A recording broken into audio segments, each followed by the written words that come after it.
पिछले हफ्ते भी हम बात कर रहे थे कि नए ट्रिगर्स तो अब आ रहे हैं बाजार के लिए, बट अब तक हम ग्लोबल डिपेंडेंट थे जी। ऐसा क्या हो गया यूएस मार्केट्स में फ्राइडे को कि इतना बड़ा उछाल आ गया? वैसे देखा जाए तो ऐसा उतना कुछ अच्छा हुआ नहीं कि जिसकी वजह से अमेरिकी बाजार 700 पॉइंट उछल जाए, क्योंकि जो बेरोजगारी के आंकड़े आए, ऐसा लग रहा था कि बेरोजगारी के आंकड़े होंगे करीबन 2,75,000 2,80,000 के आसपास नौकरियां कम होंगी, बेरोजगार होंगे लोग, उसके बजाय 2.5 लाख ही आए, तो वो आंकड़ा वैसे अच्छा है।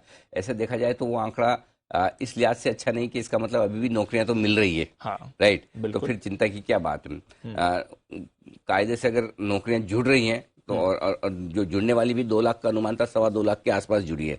सो आई थिंक उस हिसाब से देखें तो जब तक नौकरियां हैं, नौकरियां कम जा रही है, तब तक तो बाजार को चिंतित होना चाहिए कि फेड और तेजी से ब्याज दरें बढ़ाएगा, क्योंकि इन्फ्लेशन 2% लाने में तो अभी बहुत ही ज्यादा लंबा वक्त है। लेकिन इसके विपरीत जिस आंकड़े पर बाजार ने फोकस किया वो है कि हर हफ्ते आप ये देखते हैं कि जो नौकरियां हैं वो कितनी सैलरी पर लग रही है, राइट, और वो सैलरी की ग्रोथ जो है वो उम्मीद से कम है। ये 5% के आसपास थी कि हाँ ग्रोथ आएगी, लेकिन वो 4.5% के आसपास आई। तो यानी कि नौकरियां तो मिल रही है लेकिन पैसे उतने नहीं दिए जा रहे हैं, और अगर पैसे कम दिए जाएंगे तो जाहिर सी बात है कि आदमी खर्चा कम करेगा, खर्चा कम करेगा तो थोड़ी आपकी ग्रोथ स्लो डाउन होगी, इन्फ्लेशन नीचे आएगा। ये अमेरिकी बाजारों ने पढ़ा है, क्यों पढ़ा है वो जाने। चाहते तो 700 पॉइंट नेगेटिव भी हो सकते थे और कह देते कि देखिए जी नौकरियां कम जा रही है और नौकरियां लग ज्यादा रही हैं, तो ऐसे में तो अभी तक तो जॉब मार्केट में तो कोई असर ही नहीं है जी, तो महंगाई आएगी कैसे कम। लेकिन ये मार्केट की इच्छा है कि वो कैसे पढ़े। मैंने जो पढ़ा है दीप, इन दोनों आंकड़ों में न्यूट्रल है, कोई पॉजिटिव है नहीं, कोई नेगेटिव नहीं, कुछ अच्छा है कुछ खराब। लेकिन फिर अमेरिकी बाजारों का रिएक्शन 700 पॉइंट का क्यों हुआ वो दूसरे 2 आंकड़ों में दिखता है।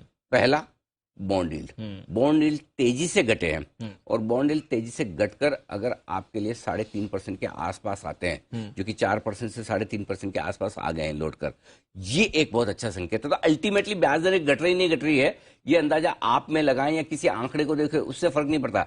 असली एक्शन तो बॉन्ड मार्केट में है ना जी। अगर बॉन्ड आपके नीचे ट्रेड हो रहे हैं ब्याज पर, तो इसका मतलब क्लियर कट संकेत है कि बॉन्ड मार्केट मान रहा है कि ये आंकड़े हमारे ऐसे हैं जिनसे ब्याज दरें घट सकती है, पहला।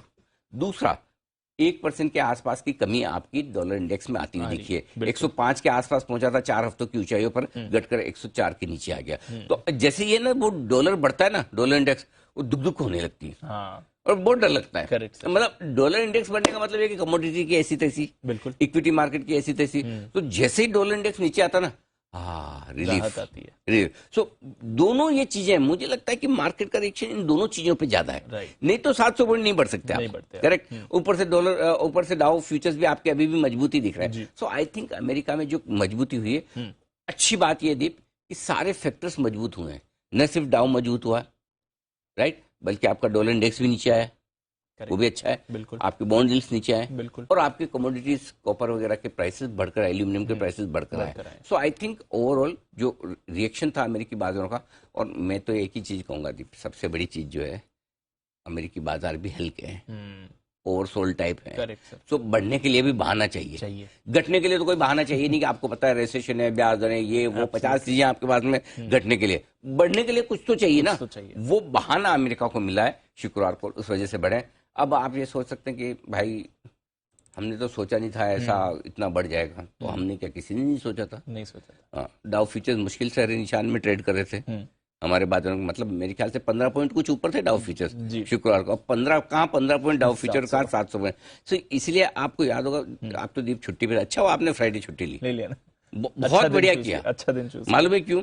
तो फ्राइडे को मैं एक ही चीज बार बार बोल रहा था कि ये मार्केट है जिसमें आप लेवल निकालने की, डायरेक्शन ढूंढने की कोशिश मत करो, क्योंकि कैसा अमेरिका का ट्रेड होगा अंदाज लगाना, एक्चुअली अंदाज लगाना मुश्किल का मतलब ये नहीं कि तेजी में ही मुश्किल है, मंदी तेजी दोनों तरफ कहीं भी बड़ा मुंह आ सकता है। सो वो हुआ है। सो आई थिंक ठीक है, कम से कम अच्छी जगह से अमेरिकी बाजार रिकवर होते हुए दिखे, तो कुछ समय के लिए तो आपको राहत है, उसको एंजॉय कीजिए। चलिए, राहत एंजॉय करें इसको, ओके।